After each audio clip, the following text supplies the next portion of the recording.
Hello, good morning everyone. बच्चों, आज की हमारी क्लास, जिससे आपको पता है हमारा क्लास टेंथ की केमिस्ट्री में जो फर्स्ट चैप्टर चल रहा था, रासायनिक अभिक्रियाएं एवं समीकरण, जो हम आपको ये चैप्टर पढ़ा रहे थे। आज इस चैप्टर में हमने कुछ रासायनिक अभिक्रियाओं के आपको प्रकार पढ़ा दिए थे। रासायनिक अभिक्रिया कितने प्रकार की होती हैं, तो उसमें से मैंने आपको दो टाइप से रासायनिक अभिक्रियाओं को पढ़ा दिए थे। कौन कौन से? योगात्मक अभिक्रियाएं और अपघटन अभिक्रियाएं। ठीक है बच्चों, योगात्मक अभिक्रिया और अपघटन अभिक्रियाएं। उसी के आगे कुछ और अभिक्रियाएं बची थी, जो आपकी अगली अभिक्रिया है विस्थापन अभिक्रियाएं, मतलब डिस्प्लेसमेंट रिएक्शन, एंड उभय विस्थापन अभिक्रियाएं, डबल डिस्प्लेसमेंट रिएक्शन, है ना। तो उन्हीं अभिक्रियाओं को आगे देखते हैं। बच्चों देखिए, ये तीसरी अभिक्रिया हमारी कौन सी है? डिस्प्लेसमेंट रिएक्शंस, मतलब विस्थापन अभिक्रियाएं। डिस्प्लेसमेंट का मतलब क्या होता है? किसी भी परमाणु या परमाणुओं के समूह के स्थान पर कोई दूसरा समूह या परमाणु आ जाता है तो उसे डिस्प्लेसमेंट का मतलब होता है स्थान का परिवर्तन करना। प्लेसमेंट माने स्थान, डिस माने हटाना, उसके स्थान पर दूसरा ले आना। डिस्प्लेसमेंट स्थान का परिवर्तन, ठीक है ना। परमाणु या परमाणुओं के समूह के स्थान का परिवर्तन कर देना ही डिस्प्लेसमेंट मतलब विस्थापन अभिक्रिया कहलाते हैं। देखिए पढ़ते हैं। जिन अभिक्रियाओं में किसी यौगिक के किसी परमाणु या परमाणुओं के समूह के स्थान पर अन्य परमाणु जुड़ जाता है ना, वही बात जो हमने अभी आपको बताई थी। जिन अभिक्रियाओं में कोई भी ऐसी रिएक्शन, कोई अभिक्रिया जिसमें किसी यौगिक के किसी परमाणु या परमाणुओं के समूह के स्थान पर कोई अन्य या दूसरा परमाणु जुड़ जाता है, वो विस्थापन या डिस्प्लेसमेंट रिएक्शन कहलाती है ना। जैसे देखिए एग्जांपल है, क्या एग्जांपल हम आपको बता दूं। देखिए एग्जांपल क्या है। जैसे मान लीजिए मैं एग्जांपल आपको दे रहे हैं, H2SO4 जैसे एक विलयन है, इसमें हम कोई धातु मिला रहे हैं। आप बताओ कौन सी धातु मिलाएंगे बच्चों? कोई भी आप धातु मिला दीजिए, चाहे इसमें आप कॉपर डाल दें, चाहे जिंक डाल दें। चलो हम डालें इसमें लोहे की टुकड़ी। कॉपर मतलब सल्फ्यूरिक अम्ल में, सल्फ्यूरिक अम्ल क्या होता है बच्चों? तेजाब होता है। सल्फ्यूरिक अम्ल क्या होता है? तेजाब।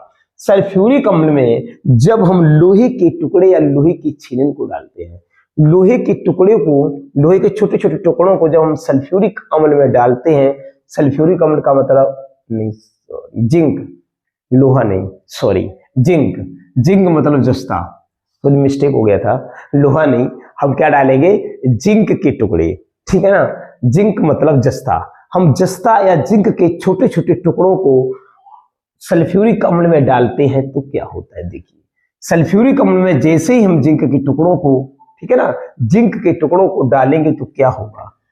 यहां से हाइड्रोजन गैस विस्थापित हो जाएगी। एक ही बात है, डिस्प्लेसमेंट रिएक्शन। किसी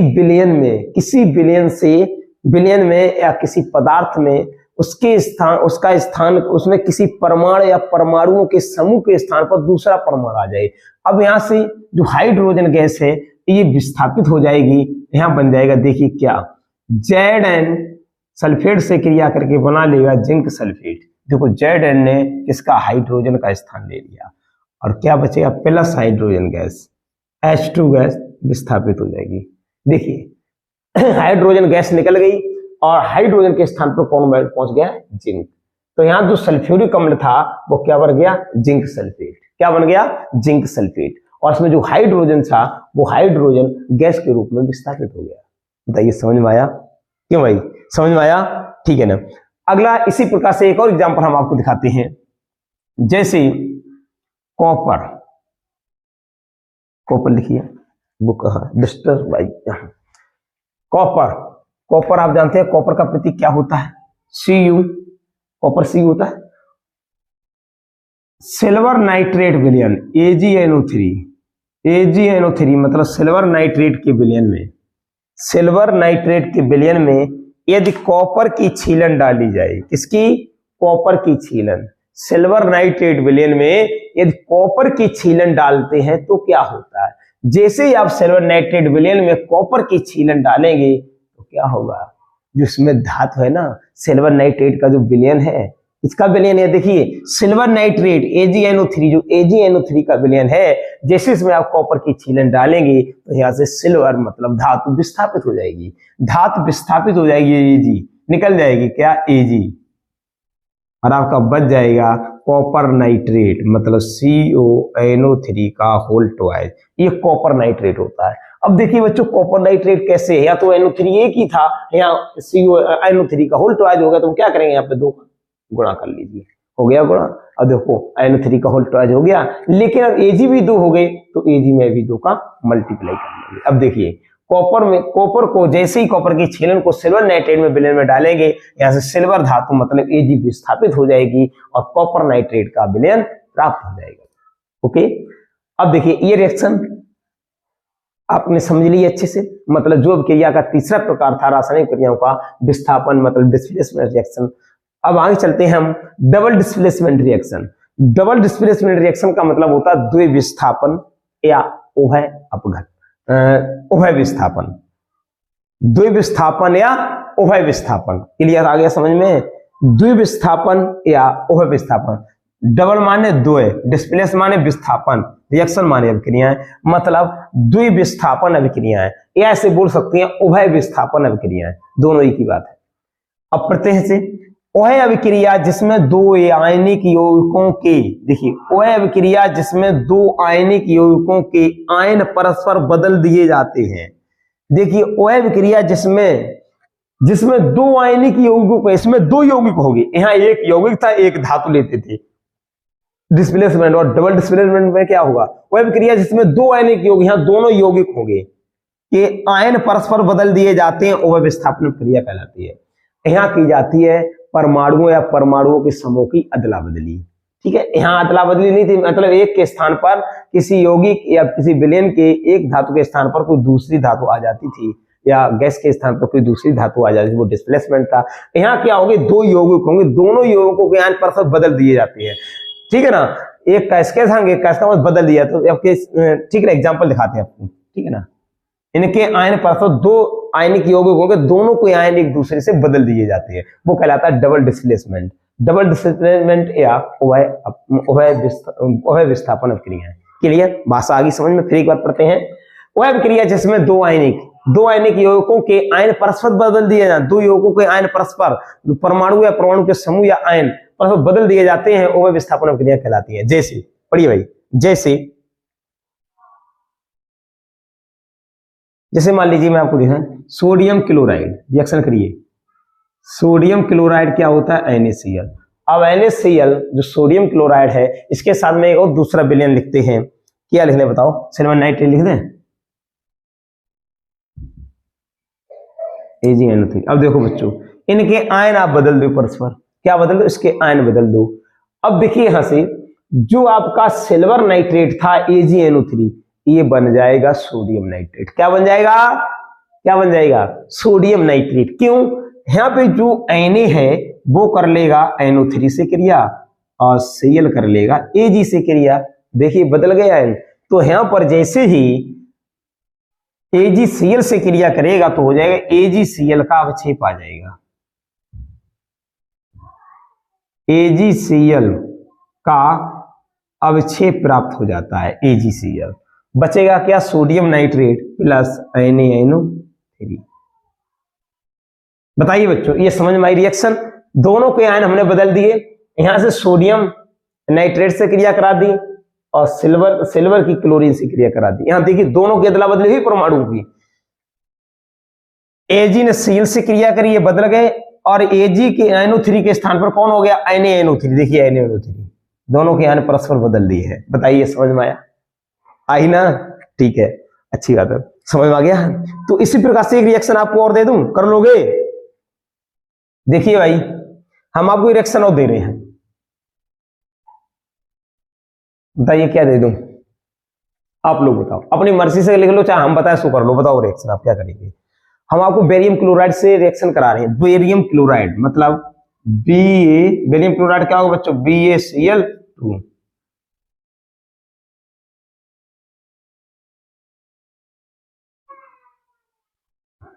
बेरियम क्लोराइड की रिएक्शन करा रहे हैं, मतलब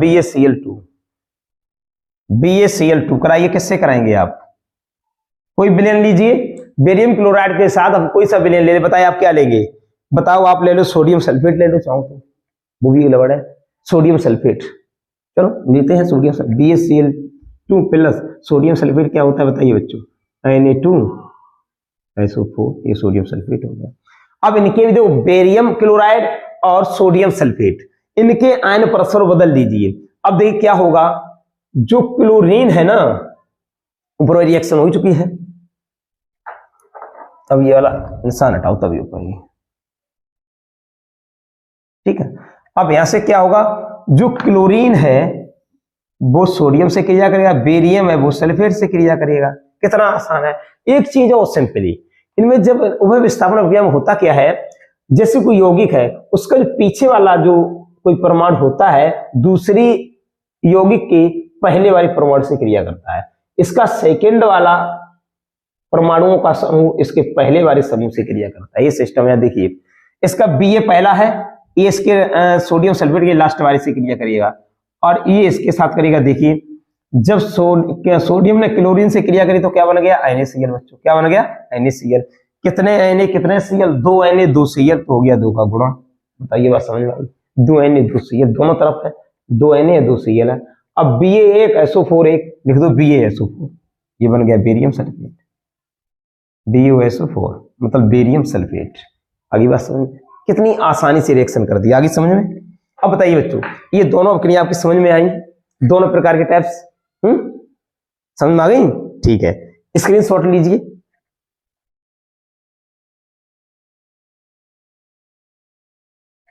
देखिए बच्चों, पांचवी आपकी रिएक्शन क्या है, एसोसिएशन रिएक्शन, मतलब वियोजन अभिक्रिया, ठीक है ना। वियोजन समझिए, ऐसी रासायनिक अभिक्रिया जिसमें कोई पदार्थ, ऐसी कोई रासायनिक अभिक्रिया जिसमें कोई पदार्थ रासायनिक अभिक्रिया प्रभावित करने वाले, रासायनिक क्रिया प्रभावित करने वाले कारकों के प्रभाव से परिवर्तन करके, रासायनिक अभिक्रिया प्रभावित करने वाले कारकों के प्रभाव से परिवर्तन करके 2 या 2 से अधिक सरल पदार्थों में अपघटित हो जाता है। मतलब कोई यौगिक है, इसे हम ताप देंगे, गर्म करेंगे तो क्या होगा पता है, जिसमें कोई पदार्थ रासायनिक अभिक्रिया प्रभावित करने वाले कारकों, कारकों का मतलब होता है जिसमें कैटालाइसिस होते हैं, ताप है, दाब है, उत्प्रेरक है, ये सभी कारक है। ताप, दाब, उत्प्रेरक, ओके, ये कारक है। कारकों लिखा है यहाँ पे, कारकों के प्रभाव से परिवर्तन करके 2 या 2 से अधिक पदार्थों या सरल में अपघटित हो जाता है, तथा उपर्युक्त कारकों को हटा देने पर, अगर यही का जिन कारकों की वजह से ये अभिक्रिया 2 या 2 से सरल में टूटी थी, कोई भी यौगिक 2 या 2 से अधिक सरल में टूटा था, अपघटित हुआ था, किनकी वजह से, कारकों की वजह से। कहां लिखा, देखिए कारकों की वजह से। अगर उन्हीं कारकों को हटा दिया जाए, उन्हीं कारकों को हटा दिया जाए तो क्या होता, हटा देने पर पुनः मूल पदार्थ बन जाता है, वियोजन अभिक्रिया कहलाती है ना। अगर जिन कारकों की वजह से कोई भी रासायनिक पदार्थ, ठीक है ना, रासायनिक पदार्थ में ताप, दाब, उत्प्रेरक ये कारक होते हैं, कारक के आने से रासायनिक क्रिया 2 या 2 से अधिक सरल अणु में टूट जाती है, और कारकों को हटा देने पर वही सरल अणु पुनः मूल अणु बना लेते हैं। यह अभिक्रिया वियोजन अभिक्रिया कहलाती है, ठीक है ना। अब देखिए वियोजन अभिक्रिया बच्चों 2 प्रकार की होती है, एक होती है ऊष्मीय वियोजन और एक होती है विद्युत अपघटनी या आयनिक वियोजन। पहली क्या, ऊष्मीय वियोजन या तापीय वियोजन, दूसरी है विद्युत अपघटनी या आयनिक वियोजन। अब बात करते हैं सबसे पहले बच्चों ऊष्मीय वियोजन क्या है, ठीक है ना। ऊष्मीय वियोजन क्या है, देखिए ऐसी रासायनिक अभिक्रिया या ऐसे यौगिक जिनमें ऊष्मा देने पर, जिसमें ऊष्मा या ताप देने पर वो पदार्थ या वो यौगिक 2 या 2 से अधिक सरल अणुओं में टूट जाता है। क्लियर, ऐसी अभिक्रिया या ऐसे पदार्थ, ऐसे यौगिक जिनमें ताप देने पर या ऊष्मा देने पर वो 2 या 2 से अधिक सरल अणुओं में टूट जाता है, ठीक है ना।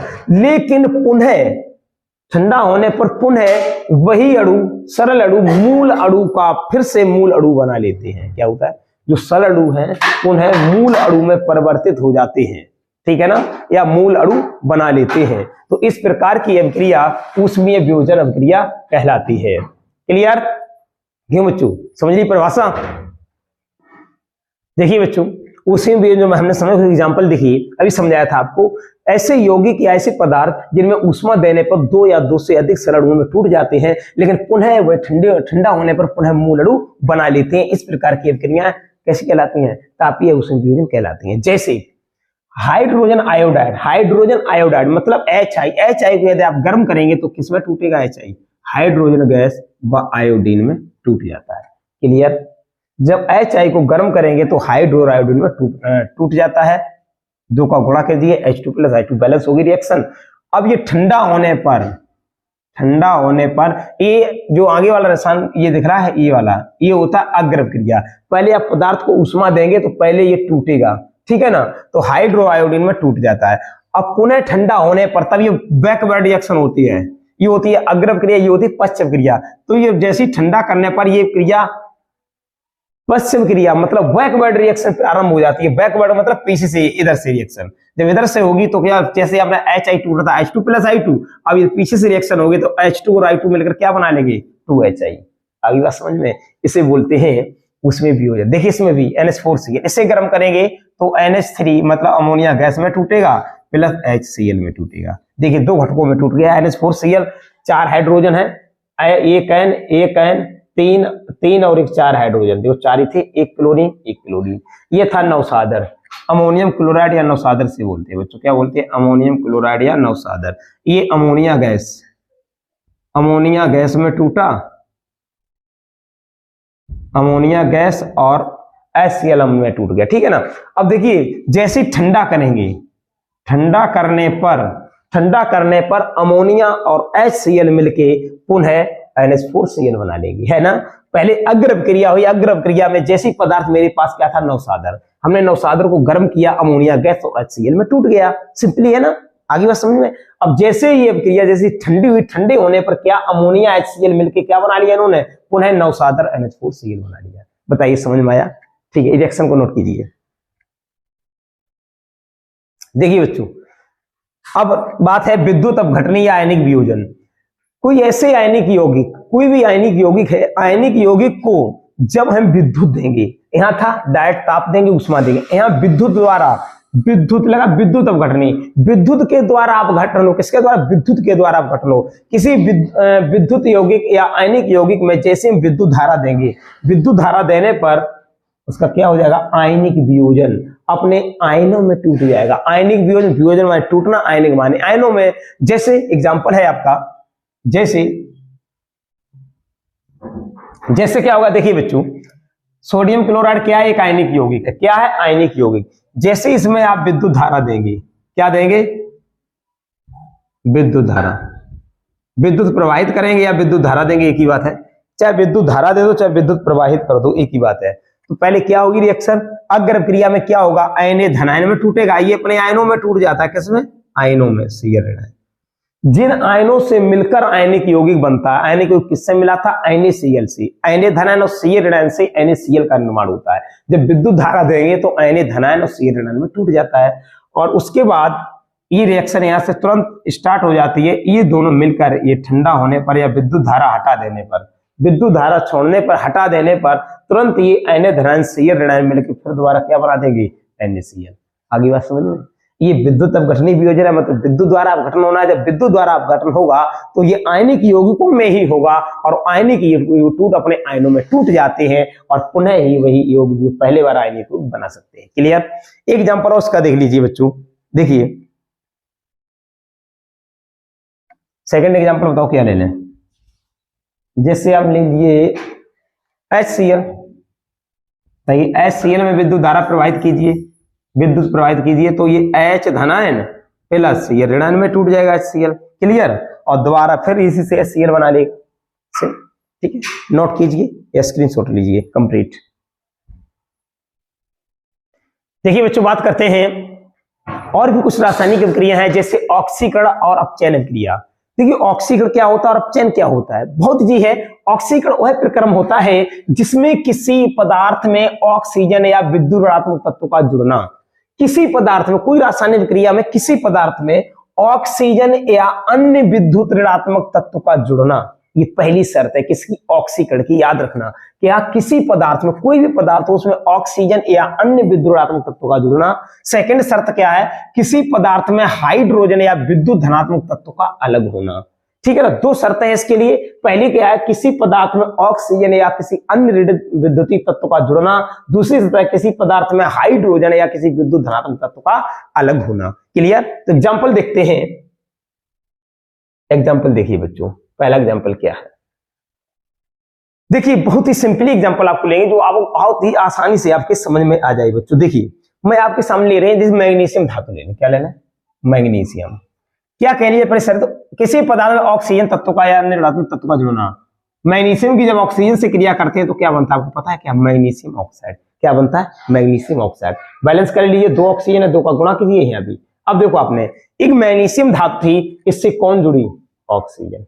कौन जुड़ा, ऑक्सीजन। तो हो गया किसी पदार्थ में ऑक्सीजन या अन्य विद्युतात्मक तत्व का जुड़ना, तो क्या कहलाएगा, ऑक्सीकरण। देखिए बन गया मैग्नीशियम ऑक्साइड। क्लियर। अब दूसरी शर्त देखिए बच्चों, एक शर्त और सेकंड एग्जांपल देखते हैं, उसमें आपको सेकंड शर्त का पालन करना है। ठीक है, देखिए